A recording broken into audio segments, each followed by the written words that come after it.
सावधान।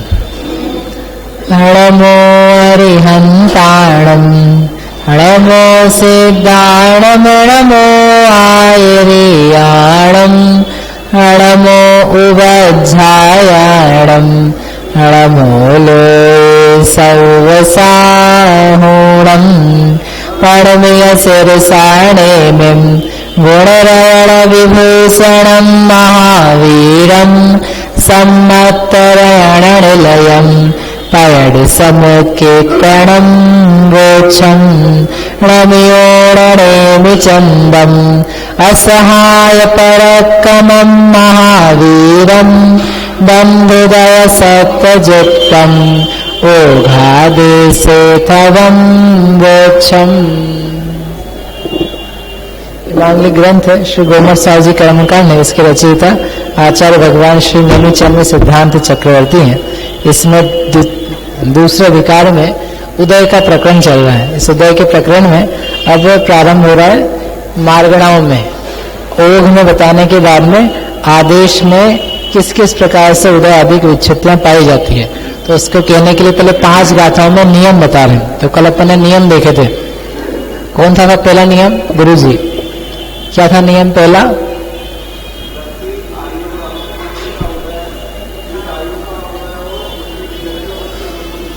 हाँ, अपने स्थानों में ही होता है।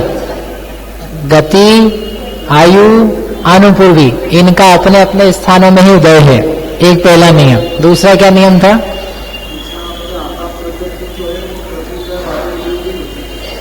एक और छूट गया शब्द। हाँ, जो आतप प्रकृति का उदय है वह दादर पर्याप्त पृथ्वी कायिक के ही होता है। तो जब उस जीव को जहां पर जिस मार्गणा में लेंगे वहीं पर लेना, बाकी जगह घटा देना। 2। तीसरा नियम क्या है?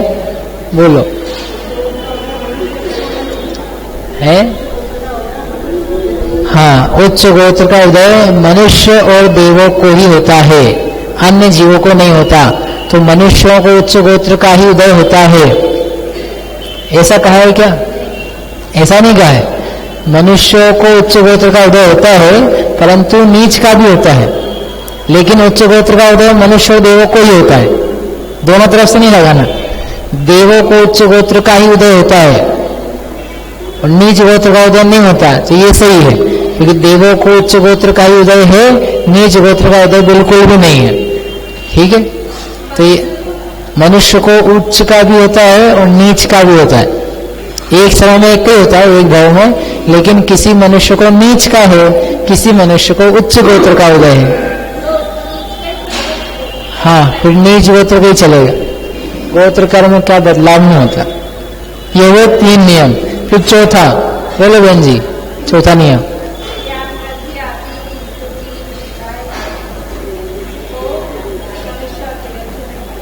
हाँ, स्त्यान वृद्धिक त्रिक जो निद्राएं हैं वे मनुष्य और तिर्यंचों के ही होते हैं, बाकी देव और नारकियों के उनका उदय बिल्कुल ही नहीं होता है। ये नियम बताए थे। अब इसी में और विशेषता बताते हैं। 4 हुए, ये लिख लेना सब क्रम से। ठीक है, इधर प्रकृतियों के नाम और उधर उनका उदय किसको होता है, ऐसे लिख लेना। आगे 286 का था। संखा उगणरतिरिये इंद्रिय तज्जत्यगादुथीणतियं जोगमुदेदमवज्य आहार विगुणठवगे। अब जो अंत में स्त्यान वृद्धि त्रिक कही, तो कौन सी गतियां बच गई? बस मनुष्य और तिर्यंच, देव नारकी हट गए। अब इसमें भी विशेषता बता रहे हैं कि संख्या उग, जो संख्य आयु यानी आयु, संख्यात वर्ष की आयु वाले नर और तिर्य यानी मनुष्य और तिर्यंच हैं। संख्यात वर्ष की आयु वाले मनुष्य तिर्यंच कौन से होते हैं? कर्म भूमि के, क्योंकि जो भोग भूमि के मनुष्य तिर्यंच हैं उनको कही जाती है असंख्यात वर्ष की आयु। यद्यपि उनके भी संख्यात वर्ष की आयु पाई जाती है, लेकिन उनको एक शब्द से पुकारा जाता है, असंख्यात वर्ष की आयु। क्यों? क्योंकि 1 कोटि पूर्व ये है कर्म भूमि के मनुष्य तिर्यंचों की उत्कृष्ट आयु। इसमें एक समय अधिक कर दें तो वैसी आयु होती ही नहीं। 1 कोटि पूर्व एक समय, 1 कोटि पूर्व 2 समय, तो ऐसी भी आयु के प्रकार होते हैं। वो किन को पाई जाएगी? कर्म भूमि को तो हो नहीं सकती, तो किसको है? भोग भूमि को। तो उनके भी आयु कैसी रही? संख्यात वर्ष की। लेकिन संख्यात वर्ष का मतलब हमारा 1 कोटि पूर्व तक, और वहां पर बहुधा करके तो असंख्यात वर्ष की आयु है। इसलिए जब कहते हैं असंख्यात वर्ष की आयु वाले मनुष्य तिर्यंच, तो है ना भोग भूमि के मनुष्य तिर्यंच। और जब ये शब्द आता है आगम में कि संख्यात वर्ष की आयु के मनुष्य तिर्यंच, उसका तात्पर्य कर्म भूमि के मनुष्य तिर्यंच। वहां झगड़ा नहीं करना बैठना कि महाराज इनको भी 2 कोटि पूर्व होती है, 3 कोटि पूर्व होती है भोग भूमि के जीवों को, तो संख्यात तो है कि भाई उपलक्षण है, वो उससे समझ लेना। ठीक, तो यहाँ पर कह रहे हैं संख्यात वर्ष की आयु के जो मनुष्य तिर्यंच हैं, अर्थात कर्म भूमि के मनुष्य तिर्यंच हैं, उनमें भी भाई, उनमें भी अरे जो इंद्रिय पज्जत गादु, जिनकी इंद्रिय पर्याप्तियां पूर्ण हो गई है, उसके बाद से थीण तियम जो स्त्यान वृद्धि त्रिक है, वह उदयदुम जोगम अर्थात उदय के योग्य हैं।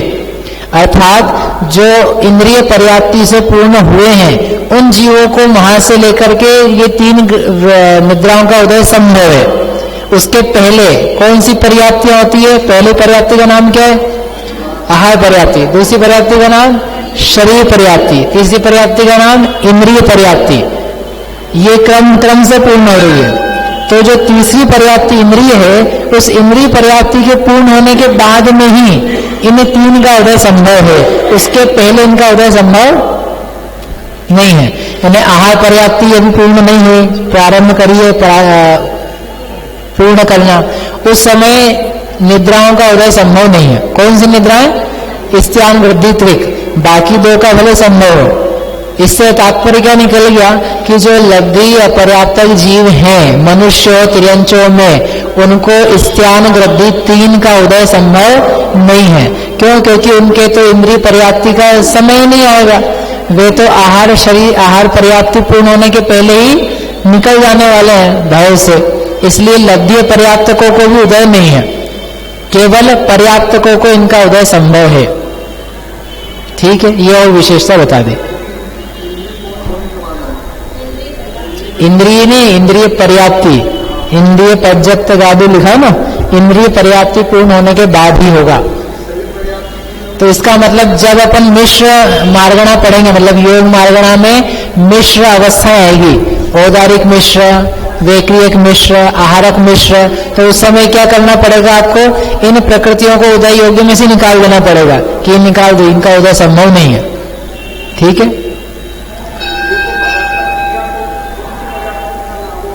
वो शरीर पर्याप्ति के बाद से, दूसरी पर्याप्ति से, हाँ, उससे पर्याप्त संज्ञा चालू हो जाती है। लेकिन ये जो है, ये इंद्रिय तीसरी पर्याप्ति जो है, उस तीसरी पर्याप्ति से वह प्रकृतियां उदय योग्य है।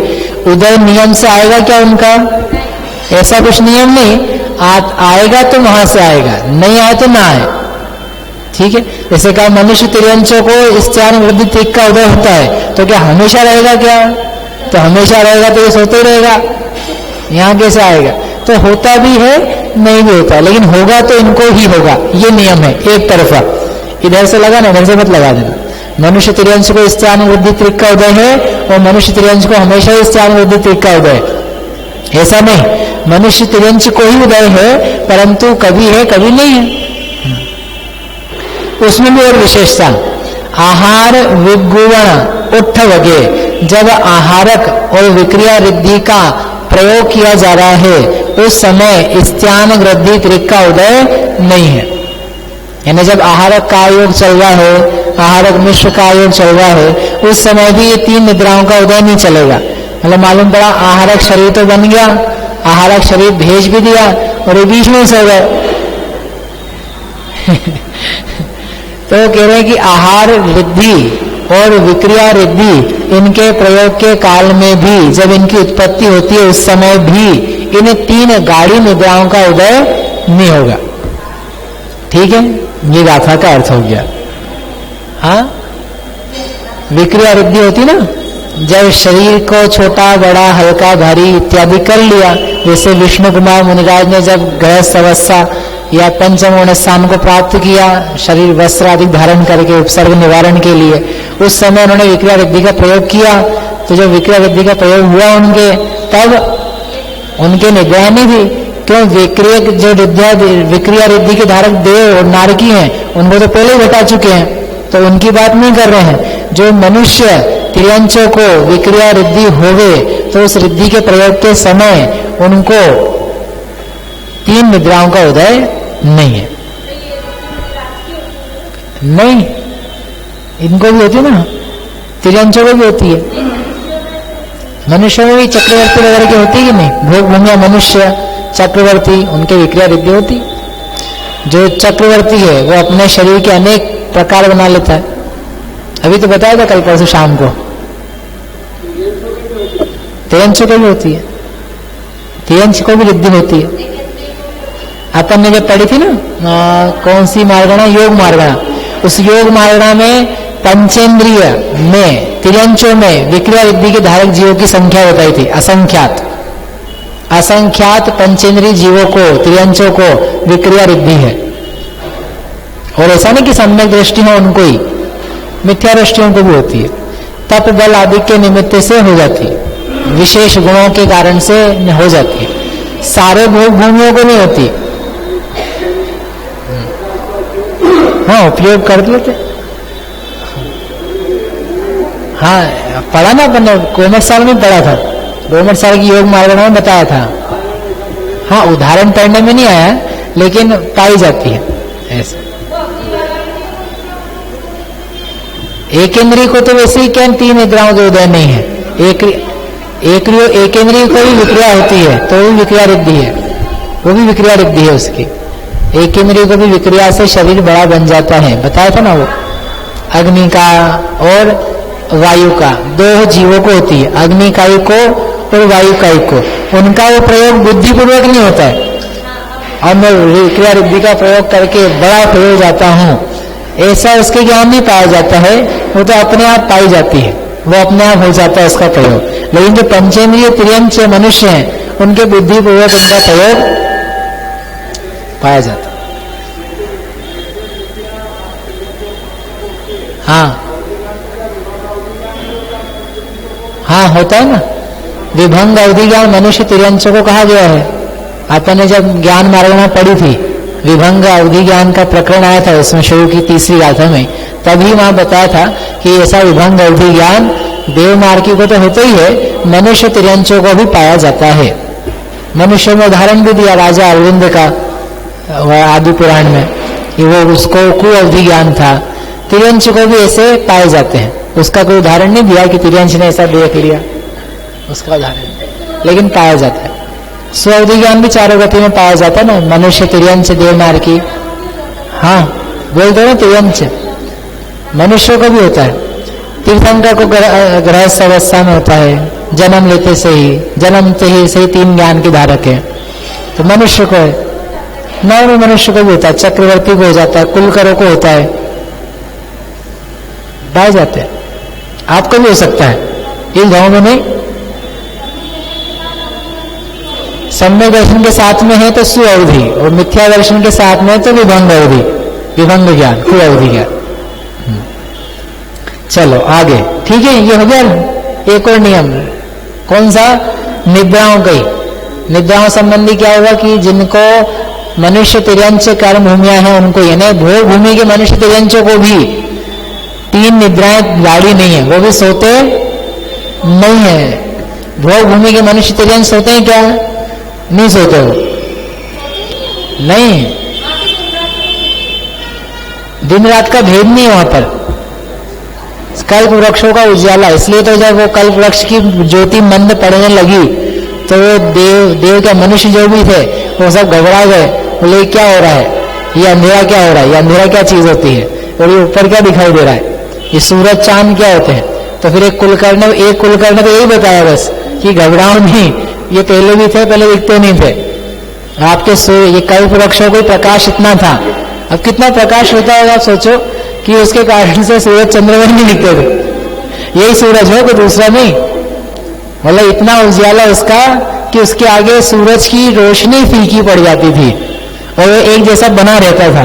इस प्रकार का प्रकाश वहां पाया जाता है, तो वहां पर नींद नहीं आती। इसलिए नहीं कि प्रकाश नहीं होता, प्रकाश अंधेरा नहीं होता, वैसे वहां नींद कर्म का उदय नहीं है। हाँ, निद्रा पिछला के उदय तो 12 तक के हैं, मतलब मुनिराज तक को हो सकते हैं, यहाँ चल रहा हो सकता है उदय। निद्रा पिछला की विच्छुत्ति कहाँ गई? 12वें में गई है, तो मतलब ये 10 गुण स्थान में भी निद्रा पिछला का उदय। तो सोचने में जाते होंगे, बैठे थे ध्यान में और थोड़ी झपकी हुई बीच में ले ली, बोले क्या फर्क पड़ता है, शुक्ल ध्यान तो चल ही रहा है, श्रेणी पे आरोहण तो है ही। ऐसा नहीं होता है, उसके अल्प अनुभाग है, अनुभाग के उदय अल्प, उसमें नींद नहीं आती है, लेकिन फिर भी निद्रा प्रकृति का उदय तो है। वो दर्शन गुण का घात हो रहा है, इतना समझना उससे, कि दर्शन संबंधी प्रकृति है उसका वहां पर घात हो रहा है। वो घात होने के कारण से ज्ञानोपयोग है, दर्शनोपयोग नहीं है, कुभोग भूमि में भी नहीं है। निद्राओं के उदय मान नहीं, क्योंकि सब असंख्यात वर्ष की आयु वाले हैं, वो संख्यात वर्ष की आयु वाले मनुष्य तिर्यंश के ही है। ठीक, आगे 287 ये ना गाथा है ना, गाथा इसमें अर्थ जो लिखा है, उस अर्थ में ये लिखा है कि आहारक और वैक्रिक वृद्धि के धारक मनुष्यों को इनका उदय नहीं होता। तो वो धारक की बात नहीं है, वो गाथा में दिया ना, उठ वगे, जब उनका प्रस्थापन होता है, जब उसकी प्राप्ति होती है, उसका प्रयोग होता है, उस समय उनका उदय नहीं है। बाकी अन्य काल में उदय संभव है, क्योंकि सभी नहीं हो सकता, कभी उदय नहीं तो ऐसा पाया नहीं जा सकता।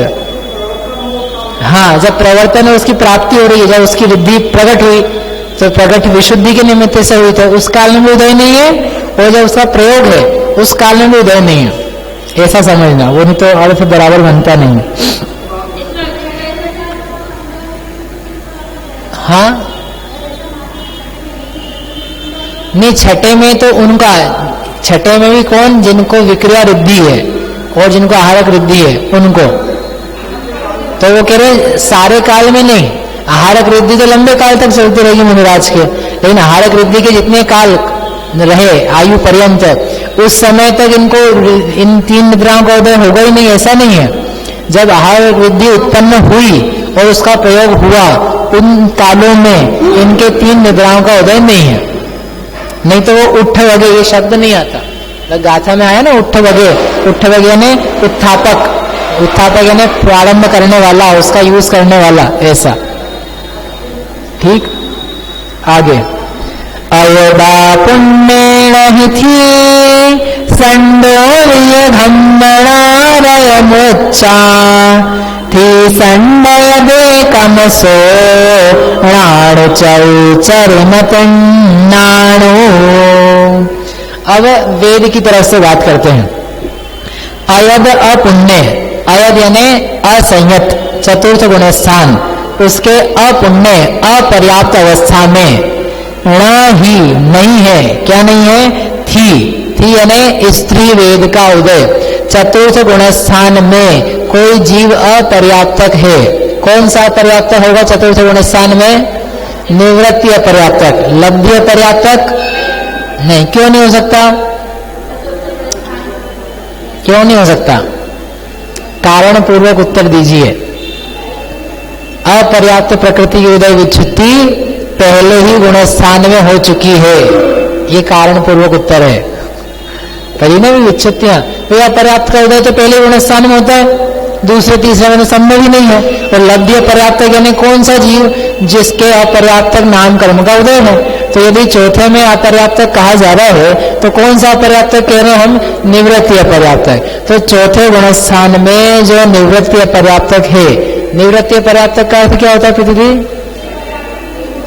हाँ हाँ, आगे, लेकिन अभी पर्याप्ति पूर्ण नहीं हुई है।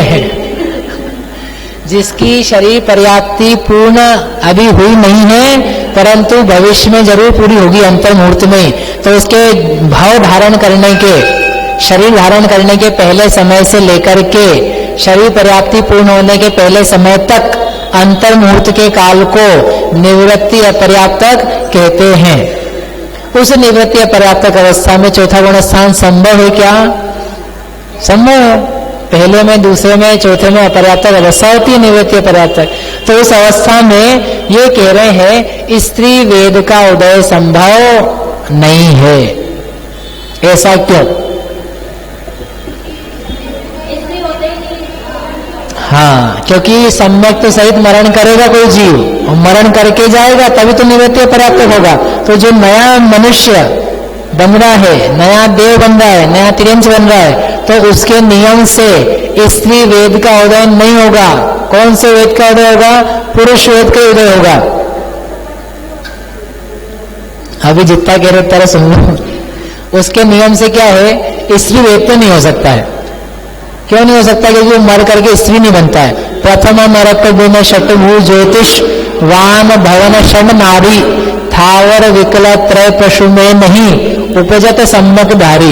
यहाँ पैदा नहीं होता मनुष्य, या मनुष्य नहीं, कोई भी सम्यक दृष्टि मर करके त्रियंश स्त्री नहीं बनता है।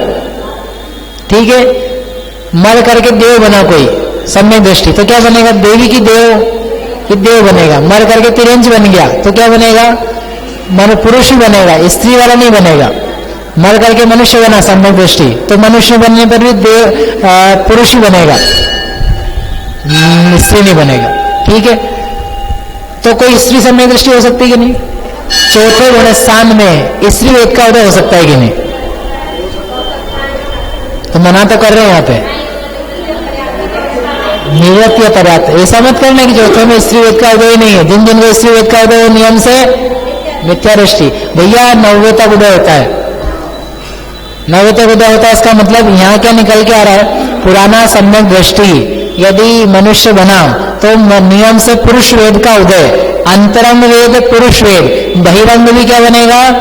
पुरुष शरीर ही मिलेगा। तो उसके तो वेद विषमता नहीं होगी। अब वो जो वेद विषमता के द्वारा मोक्ष जा रहे हैं, तो इसका मतलब ये है कि उन्होंने जन्म लेते समय सम्यक्त्व के साथ में नहीं आए थे। वो जन्म लेते समय वे मिथ्या दृष्टि थे। इसके कारण से भाव वेद क्या हो गया उनका? स्त्री वेद। और शरीर से क्या बने वे? पुरुष। और फिर कालांतर में उन्होंने सम्यक दर्शन की प्राप्ति करी, छायिक सम्यक दर्शन प्राप्त किया, दीक्षा धारण करी, दीक्षा धारण करके वे छपक श्रेणी पे आरोहण किए। तो उनका अंतरंग वेद क्या चलता जा रहा था? स्त्री वेद। और बहिरंग में पुरुष थे, तो ऐसा करते हुए मोक्ष चले गए। पुराने से आए तो संभव नहीं है। समझ में इतनी बात? यदि इतना भी समझ में आ जाए तो वो कोई लोग जो किसी तीर्थंकर को स्त्री बोलते हैं कि भाव स्त्री वेद, तो भाव स्त्री वेद तक भी नहीं बन सकता है। द्रव्य से स्त्री तो संभव ही नहीं है, भाव से भी संभव नहीं है। क्योंकि वो जो तीर्थंकर अवस्था में पूर्व भाव से च्युत होकर आए, सम्यक दृष्टि आए थे, वे सम्यक दर्शन के साथ आते हैं। तो जब सम्यक दर्शन के साथ में आए तो उनके चौथे गुण स्थान में द्रव्य स्त्री की तो बात ही क्या है? भाव स्त्री बना भी संभव नहीं है। ये भाव स्त्री भी नहीं हो सकते हैं। ये तो द्रव्य स्त्री और द्रव्य पुरुष और द्रव्य भाव पुरुष का इनको उदय है। ठीक है, इसलिए कोई स्त्री बनाने लगे तीर्थंकर को, एक कैसे संभव है? इन्होंने वो सुधार करने लगे बाद में कि तो हम भाव वेद की तरफ से कह रहे हैं। भाव वेद भी संभव नहीं है, न द्रव्य संभव है पुरुष स्त्री का, न भाव वेद संभव है स्त्री का। किनको? तीर्थंकरों को। सामान्य पुरुषों को संभव है कि स्त्री वेद भाव रूप हो और द्रव्य वेद पुरुष रूप हो और मुक्ति हो जाए।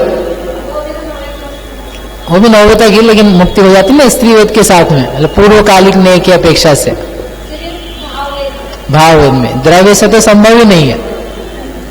ठीक है, तो ये नियम देख लेना चाहिए। क्या नियम है? कि चतुर्थ गुण स्थान में निवृत्ति पर्याप्त अवस्था में स्त्री वेद का उदय संभव नहीं है। दूसरा नियम संडोवी, संड यानी नपुंसक वेद का उदय भी संभव नहीं है। मुच्चा घम्मण आर्यम, जो पहला नरक है उसको छोड़ करके, एक अपवाद के साथ में, यानी चतुर्थ गुण स्थान में नपुंसक वेद भी संभव नहीं निवृत्ति पर्याप्तक अवस्था में। लेकिन एक अपवाद है, प्रथम नरक बिन, पहला जो ब्रह्मा नाम का नरक है, वहां पर निवृत्ति पर्याप्त अवस्था में चतुर्थ गुण स्थान में नपुंसक वेद का उदय संभव है, अन्य काल में संभव नहीं है। यानी दूसरे, तीसरे, चौथे, पांचवें, छठे, सातवें नरक में चतुर्थ गुण स्थान के साथ में निवृत्ति पर्याप्त अवस्था में नपुंसक वेद का उदय नहीं है। एक इंद्रिय, दो इंद्रिय, तीन इंद्रिय, चार इंद्रिय, असंगी, संगी, पंचेंद्रिय, तिरंचों को चतुर्थ गुण स्थान में, तो एक इंद्रिय से लेकर असंगी को चतुर्थ गुण स्थान ही नहीं है, तो उनको तो छोड़ ही दो। लेकिन पंचेंद्रिय, संगी, तिर्यंच, उनको चतुर्थ गुण स्थान की निवृत्ति या पर्याप्तक अवस्था में नपुंसक वेद का उदय संभव है क्या? तो कह रहे नहीं संभव है। भोग, भूमि, अतिरंचों को नपुंसक वेद का उदय संभव है क्या? कि वहां नपुंसक वैसे ही नहीं होते, कोई भी नहीं, मिथ्या दृष्टि हो चाहे सम्यक दृष्टि, दोनों ही नहीं होते। मनुष्य चतुर्थ गुण स्थान में निवृत्ति पर्याप्तक अवस्था में हो, नपुंसक वेद का उदय संभव है क्या? जब स्त्री का संभव नहीं है तो नपुंसक का कैसे संभव हो जाएगा? उनको भी नहीं। देवों को, देव में होते ही नहीं नपुंसक। ठीक है, नपुंसक वेद के उदय के साथ में कोई मनुष्य हो, उसको चतुर्थ गुण स्थान संभव है कि नहीं? प्रोफेसर साहब आप बताओ, चतुर्थ गुण स्थान में रहते हुए कोई नपुंसक वेद के उदय के साथ में हो सकता है कि नहीं? नपुंसकों को संभव दर्शन हो सकता है, मनुष्य को? है? चतुर्थ गुण स्थान में किसी जीव को नपुंसक वेद का उदय हो सकता है कि नहीं? मनुष्य को नहीं आ रही समझ में नहीं आ रहा है कि कठिन लग रहा है? नारकी को नहीं, हम मनुष्य की पूछ रहे हैं। मनुष्य है, नपुंसक है, द्रव्य से नपुंसक हो, भाव से भी नपुंसक हो, या भाव से अकेला नपुंसक हो, उसको चतुर्थ गुण स्थान हो सकता है कि नहीं? हाँ कि ना? हो सकता है। अरे होगा नहीं तो नौवे तक कैसे उदय करेंगे? नौवे तक वही पहुंचा है जो वर्तमान में भाव से नपुंसक वेद के उदय के साथ में था, और बाद में उसने सम्यक दर्शन की प्राप्ति करी, और करके वो नौवे तक पहुंच गया। हाँ, द्रव्य वेद से नपुंसक नहीं होता है नौवे तक जाने वाला, भाव वेद की कह रहे हैं। अब दूसरा प्रश्न, द्रव्य से नपुंसक वेदी है और भाव से भी नपुंसक वेदी है, तो उस जीव को सम्यक की प्राप्ति उसके साथ में चौथा गुण स्थान हो सकता है कि नहीं? संजय भी कह रहे कि नहीं हो सकता है। क्यों भैया? नपुंसकों को सम्यक दर्शन की प्राप्ति नहीं हो सकती है, चौथे की प्राप्ति कह रहे हैं हम, पांचवें छठे सातवें की नहीं कह रहे हैं, चौथे की प्राप्ति हो सकती है चौथे गुण स्थान में। कैसे मतलब? वे जिन दर्शन को प्राप्त करे, तत्व का श्रवण करे, अपने आत्मा का अनुभव करे, स्वपर भेद विज्ञान करे, ऐसे द्रव्य नपुंसक को भी सम्यक की प्राप्ति संभव है। क्या बस मनुष्य तो ये पुरुष और स्त्रियों को संभव है? चौथे को प्राप्त कर सकता है द्रव्य नपुंसक। पांचवे का हमें ख्याल नहीं, पांचवा भी ऐसे हो सकता है कि हो जाए, छठा तो नहीं होगा। पांचवे के बारे में शंका है, पांचवा हो सकता है द्रव्य, हाँ तो मतलब निषेध नहीं देखा हमने कहीं, तो पांचवे तक हो सकता है। द्रव्य से नपुंसक हो तब भी हो सकता है पांचवा, चौथा तो संभव है ही, पांचवा भी संभव है। व्रत धारण कर ले, वो दीक्षा वगैरह धारण नहीं कर पाएगा, एलक शुल्लक वगैरह, लेकिन प्रारंभ के व्रत हैं, दर्शन प्रतिमा, व्रत प्रतिमा, उतना प्राप्त कर ले। मतलब इतनी उच्चता भी हो सकती है जीवों को। अपन तो किसी को देखे हट जाए बेकार जीव, नहीं, उसका भी हो सकता है। हाँ, महामस्त जो है ना सब मूर्छन है और नपुंसक वेदी है। नहीं, अपन तो मनुष्यों की बात करें, तिर्यंचों को तो संभव होती, तिर्यंच की अवस्था ही ऐसी।